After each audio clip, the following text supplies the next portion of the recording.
Saudações, pessoal. Nesse módulo, a gente vai começar a brincar um pouco com o nosso framework aqui, entender um pouco sobre a estrutura dele, o que que ele tem, o que já vem por padrão configurado, né? O que que seria essa instalação padrão dele, né? O que que você pode esperar disso, né? Entender um pouco das pastas, dos arquivos, os principais locais onde você precisa prestar atenção agora no início, né? Então, entender um pouco dessa estrutura, né? Mas, acima de tudo, começar a se familiarizar com o framework, tá? Então, pessoal, antes de mais nada, eu queria comentar algumas coisas sobre o Laravel, né? Por que que a gente está usando o Laravel e não qualquer outro framework, né? O Laravel, para mim, é um framework excelente tanto para você aprender quanto para você colocar em produção alguma coisa, né? Alguma aplicação que você queira, né? Porque ele é bem robusto, né? Tá no mercado já há muito tempo aí, né? Então, a gente tem muito tempo de estrada, muitos desenvolvedores já trabalharam nele e tal, né? Tem uma comunidade muito grande, né? É um framework bastante estável, como eu comentei nos outros vídeos. Ele não tem tendência a quebrar de uma versão para outra, né? Então, claro, você precisa tomar cuidado com atualizações, seguir as diretrizes ali para manter tudo funcionando, mas em geral ele é um framework bastante estável. Então, você consegue sim tocar uma aplicação de grande porte, uma aplicação a longo prazo com ele sem correr muito risco daquela tecnologia mudar drasticamente e você ter que ou abandonar o projeto ou manter ele desatualizado, né? E, sei lá, na pior das hipóteses, ter que refazer tudo em outra tecnologia, né? Então, eu acho que ele é um pacote bem completo, né?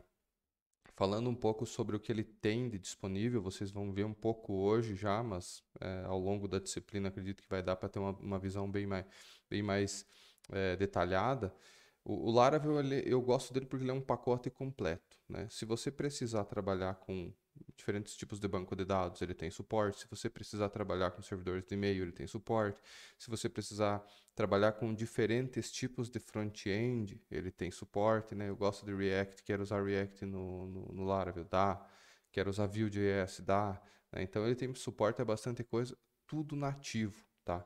Então existem outros frameworks que não tem isso tudo incorporado no core, né? Que você vai trabalhar com uma determinada tecnologia, você precisa procurar uma biblioteca que faça aquilo e importar ela, ou incluir um módulo, alguma coisa, um pacote diferente para poder ter esse suporte.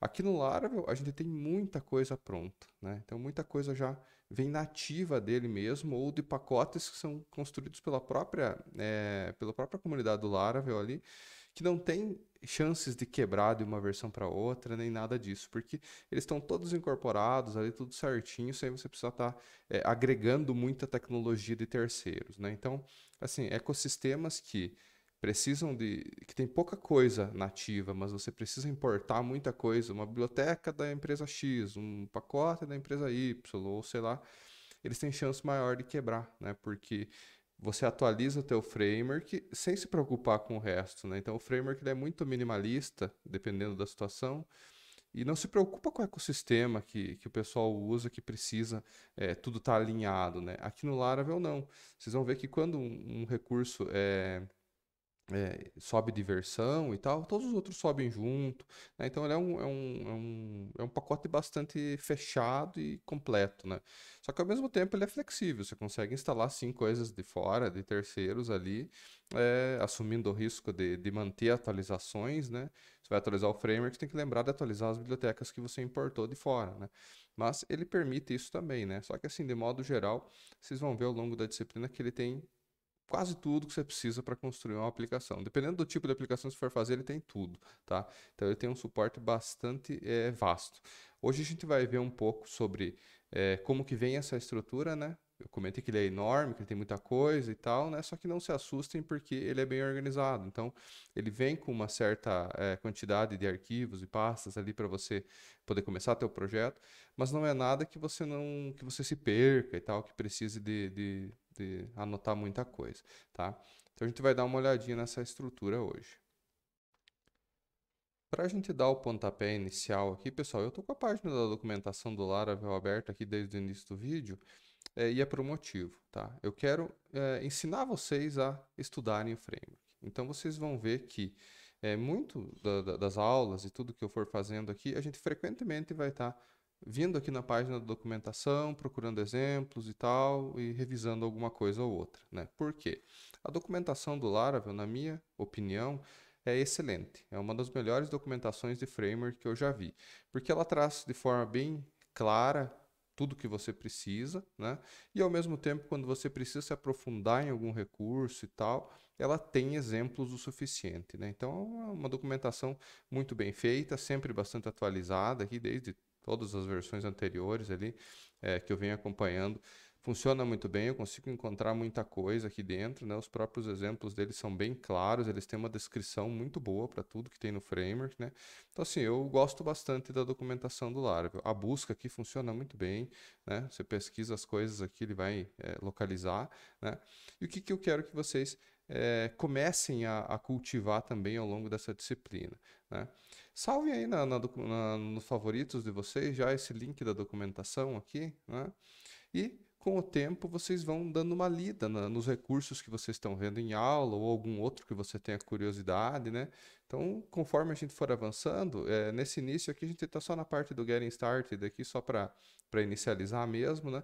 Mas depois vocês vão ver que tem muitos conceitos de arquitetura, até a parte de conceitos básicos aqui vocês vão ver que tem uma infinidade de coisas que vocês podem ver, né? Então, quero estudar sobre router para entender como funcionam as rotas lá do framework e tal, né? Olha só, tem uma infinidade de exemplos e casos de uso aqui que você pode trabalhar, comandos para te nortear, né, nesse processo, né? Então, assim, a documentação realmente é muito boa. Acostumem-se a dar uma olhada nela, né? Então, não digo ler ela de cabo a rabo logo no início, né? Se você tiver tempo e disponibilidade para fazer isso, ótimo, né? Excelente. Isso vai te dar uma visão de tudo que o framework pode fazer. E isso para mim é excelente, na minha visão, porque você não sai reinventando a roda.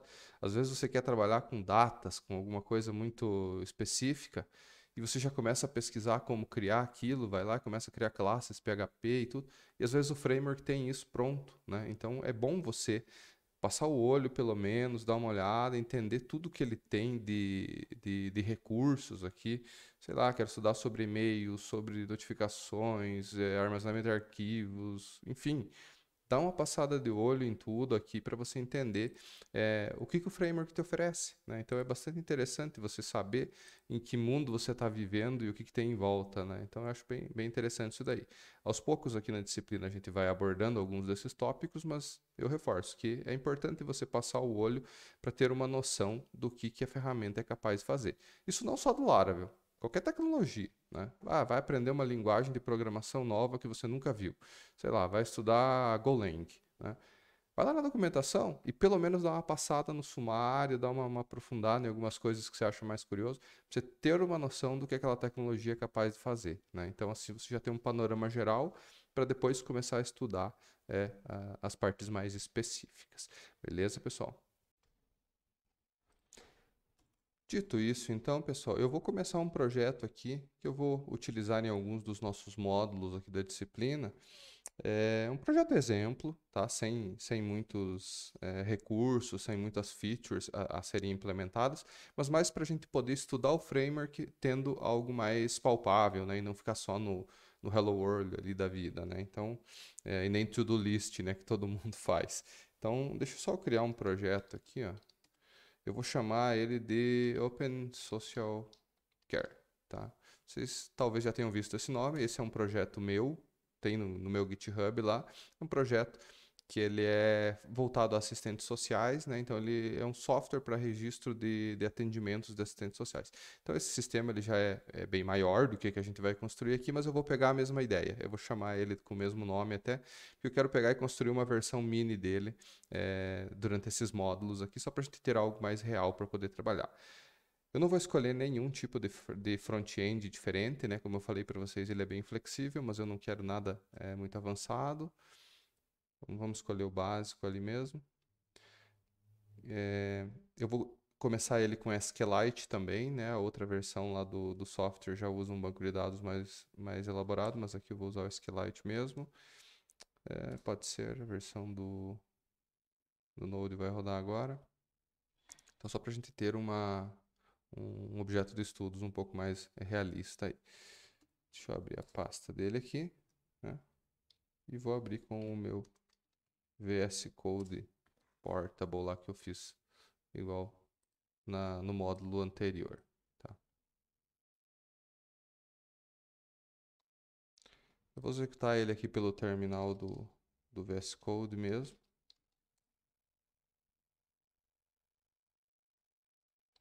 Só garantir que ele está rodando. Tá aqui, ó. Então, esse é o projeto base aí do Laravel, né? E agora, pessoal, eu quero fazer uma exploração junto com vocês aqui do que ele traz no projeto vazio, né? O que a gente precisa prestar atenção agora de início, assim, né? Vocês vão ver que tem bastante arquivos e pastas aqui, né? Porque justamente ele já vem com bastante coisa pré-configurada, né?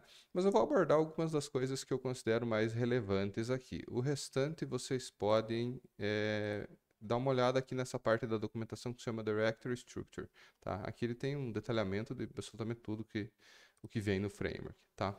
Mas vamos lá, pessoal. Deixa eu pegar a pasta raiz aqui para a gente começar a dar uma olhada. Vocês vão ver que ele tem alguns arquivos de configuração do Node aqui, né? Um package JSON, tem o Tailwind, que é a biblioteca de estilização que ele usa e mais algumas coisas, né? Ele está rodando, inclusive, o Vite por aqui, né? Quando você roda o Composer, ele roda o Vite junto, né? Então, ele tem as configurações do Vite. Ele tem as configurações do Composer, do PHP aqui, né? Com as dependências PHP que o projeto tem, né? Tem o Artisan. Importante, ele tem variáveis de ambiente. Então, se vocês ainda não estão familiarizados com esse conceito, a ideia dessas variáveis de ambiente é ter chaves, valores, coisas que você utiliza na tua aplicação que elas mudam no ambiente de desenvolvimento e mudam lá no ambiente de produção, são diferentes, né? Então, coisas que você precisa configurar como se fossem parâmetros para o teu software rodar, né?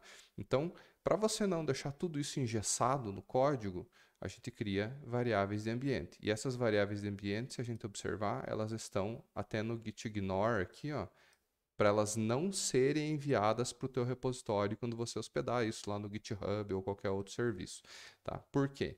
Geralmente, essas variáveis de ambiente, elas contêm credenciais, né? Aqui eu estou mostrando para vocês até a chave, né? Essa chave eu não deveria estar mostrando, mas não tem problema, porque isso aqui vai ficar só localmente na minha máquina.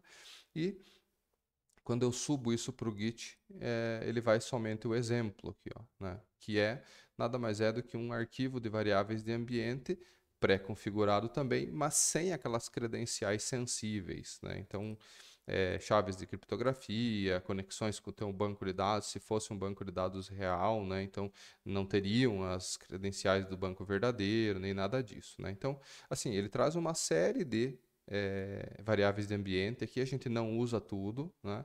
Como vocês podem ver, algumas vieram até comentadas, né? Porque eu estou usando o SQLite, então ele comentou as demais variáveis do banco e tal.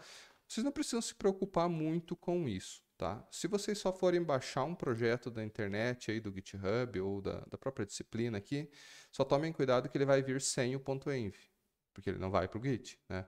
Aí você copia esse cara aqui, cola e renomeia para .env, né? Tira o ponto exemplo e renomeia para o .env, e aí gera uma chave dessas aqui, né? Usando o Artisan, tá? Então você consegue simplesmente fazer rodar um projeto dessa forma, beleza?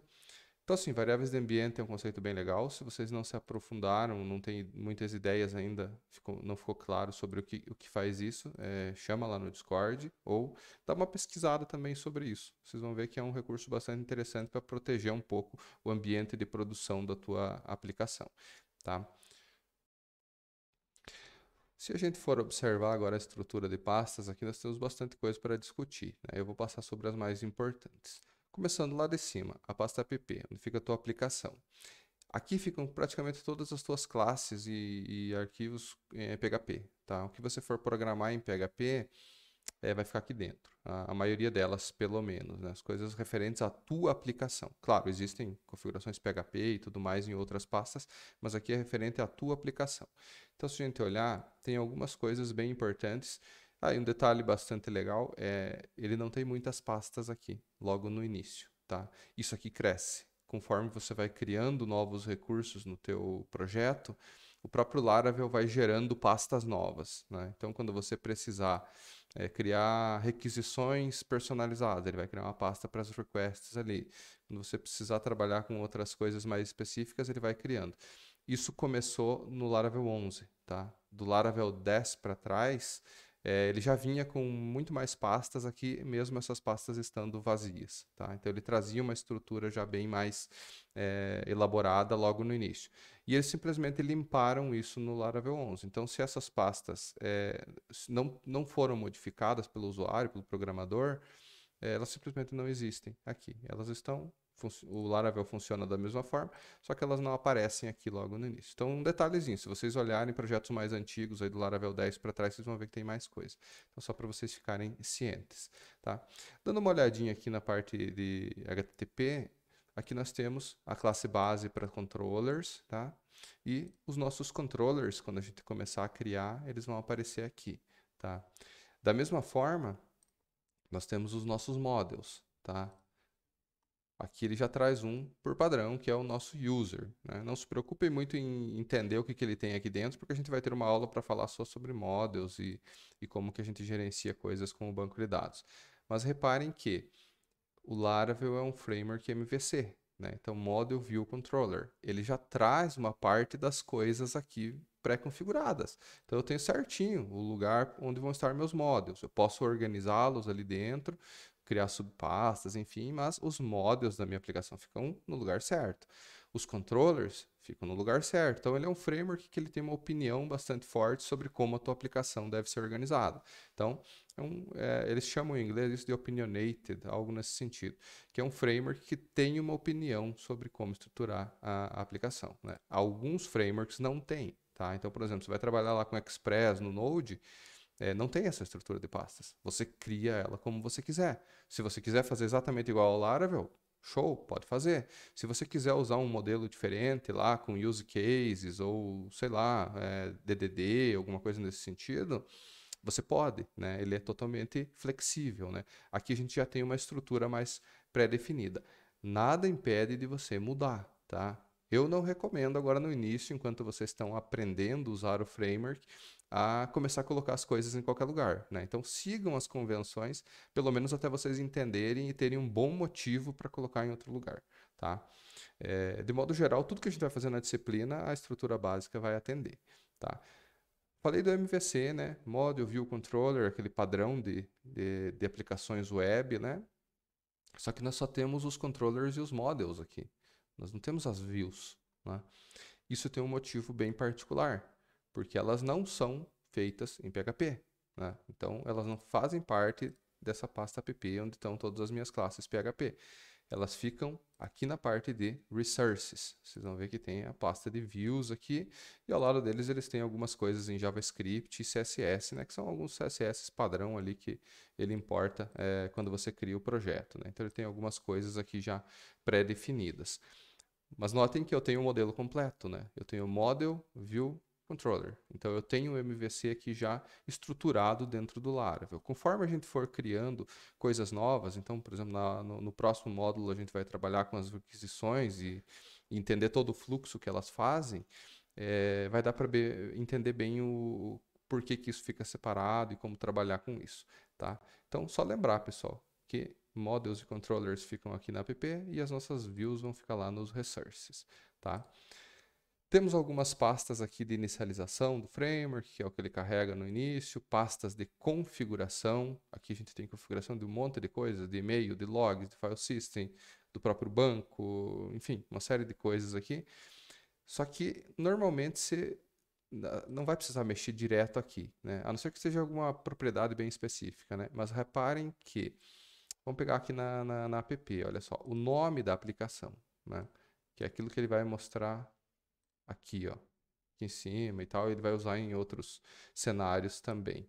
Repare que eu não escrevo esse nome aqui. Até tem um fallback aqui chamando de Laravel, né? Mas olha, ele puxa isso de uma variável de ambiente.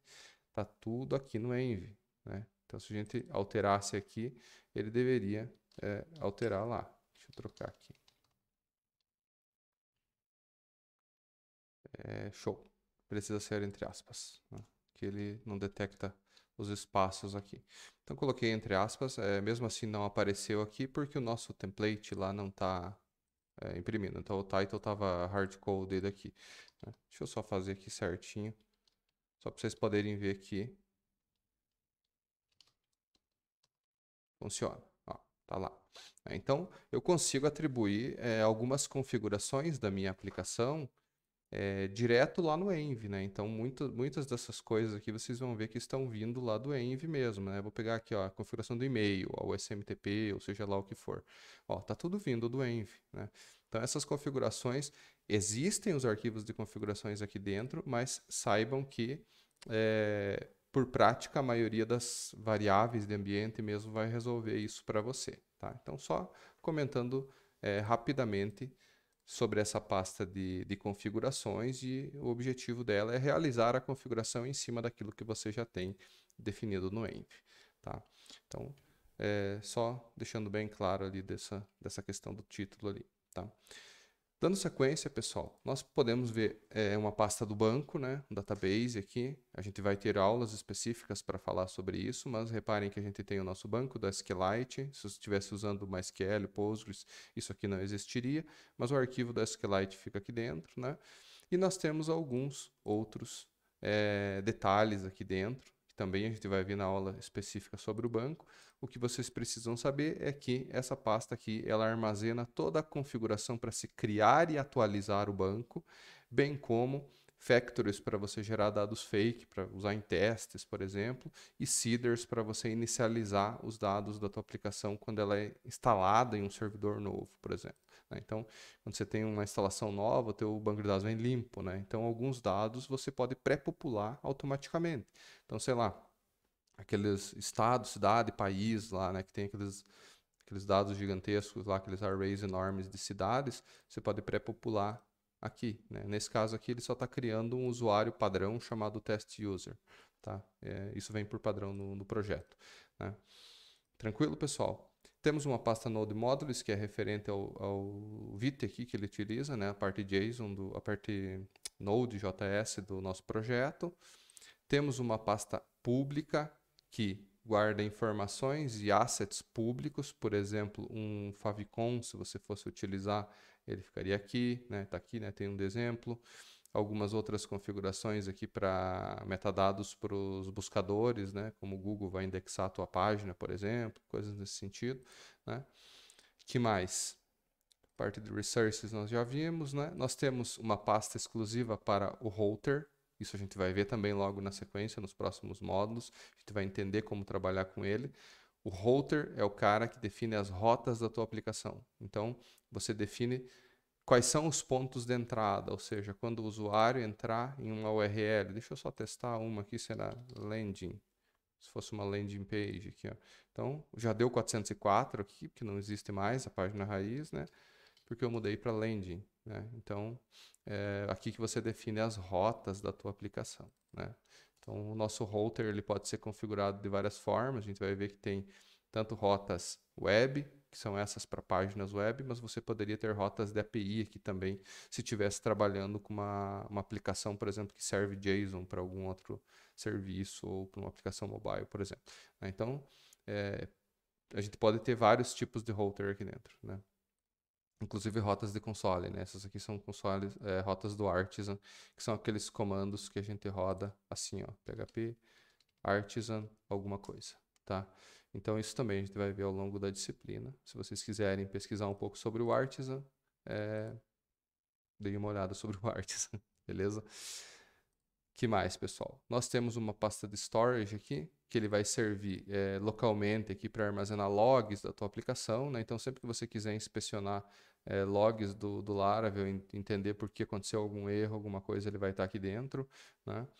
Tem em algum lugar aqui também, se você fizer uploads de arquivos e tal, você pode armazenar arquivos de modo privado, que eles não são acessíveis por URL.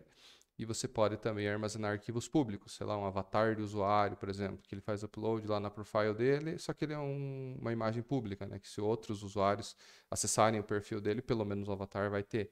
Então, você poderia armazenar aqui na pasta pública, né? Mas isso tratando-se de upload de arquivos, né? Em aplicações maiores e tal, esse storage é um servidor separado, tá? Você guarda isso num storage, literalmente, tá? Temos uma pasta aqui exclusiva para testes, então os testes, você vai construir suas funcionalidades aqui e você vai escrever os testes da tua aplicação na pasta de testes, organizando eles por subpasta, né? E nós temos vários tipos de testes que eu vou mostrar ao longo da disciplina também, né? Testes de feature, teste unitário, e tem mais um outro tipo de teste que chama teste de browser. A gente vai ver isso mais para frente, né? Então o objetivo dos testes é automatizar o teste de funcionalidades que você criou, né? Para garantir que toda vez que você fizer um commit novo, ou uma pull request, ou tentar lançar algum recurso novo na tua aplicação, você vai ter uma bateria de testes garantindo que aquilo que você construiu de novo não estragou as coisas que já existiam, não quebrou nada, né? Inclusive testando as coisas que você criou agora, né? Você escreve a funcionalidade, escreve o teste. Ou ainda, dependendo da tua abordagem, você pode escrever o teste primeiro e a funcionalidade depois, né? Então, depende muito da abordagem que você vai trabalhar. Para a gente finalizar, pessoal, existe uma pasta vendor aqui que são bibliotecas de terceiros. Então, tudo aquilo que não foi você que fez. São bibliotecas que você está utilizando no teu projeto. Aqui tem muitas já que o próprio Laravel importa por padrão, né? Então, essas bibliotecas de terceiros, elas são armazenadas nessa pasta vendor e normalmente você não mexe nessa pasta, tá? Então, se preocupa mais com a pasta app, resources, onde vão estar as views, e a pasta de testes, obviamente, que é onde a gente vai escrever os nossos testes. Database também. Isso aqui é bem importante, a gente vai ver as nossas migrações aqui, editar elas, tudo por ali. Tranquilo, pessoal? Espero que eu tenha conseguido passar um overview do que tem no framework, né? Aos poucos a gente vai começar a brincar com esse mini Open Social Care aqui, essa versão mini do meu projeto, né? Construindo algumas pequenas coisas. Eu não vou construir a aplicação inteira, tá? Quero deixar bem claro isso. Eu quero usar este projeto mais como um objeto de estudos ao longo dessa disciplina, né? Então, eu vou tentar fazer uma versão mini ali que a gente consiga explorar vários recursos do framework. Tranquilo, pessoal? Então, sobre a estrutura, eu acredito que seja isso. Eu convido vocês agora a darem mais uma olhada nesta parte do Getting Started aqui para entender o que tem em cada uma dessas pastas, dar mais uma pesquisada. Deem uma olhada na questão dos Starter Kits. Eu sei que vocês devem estar curiosos ali quando você cria o projeto. Pode ser com React, pode ser com Vue, pode ser com esse Liveware, que são os componentes do próprio Laravel, né? Eles têm uma sintaxe própria para criar componentes dinâmicos ali dentro, né? Então, assim, tem bastante coisa aqui dentro, né? Inclusive, você pode utilizar starter kits da comunidade. Agora saiu no Laravel 12 isso. Então, logo, logo a gente vai ter muita coisa que pré-configura o teu projeto para fazer N tipos de funcionalidades, né? Esses três aqui são bem legais. Eles criam a mesma coisa que isso aqui, só que em tecnologias diferentes. Então, convido vocês a testarem. Criem um projeto com React ou Vue, o que você achar mais interessante ali, e dá uma comparada nesta pasta de resources aqui para você ver como é que ele ficou, tá? Então, pessoal, eu acho que é isso. Não vamos entrar em deploy ainda, nós vamos ter uma aula só para isso. Então, deem uma estudada nisso, deem uma olhada, criem um projeto, inspecionem esses arquivos aqui para vocês se familiarizarem e pelo menos saberem, terem uma noção de onde estão as coisas. Tá joia, pessoal? Qualquer dúvida, vocês entrem em contato. Valeu!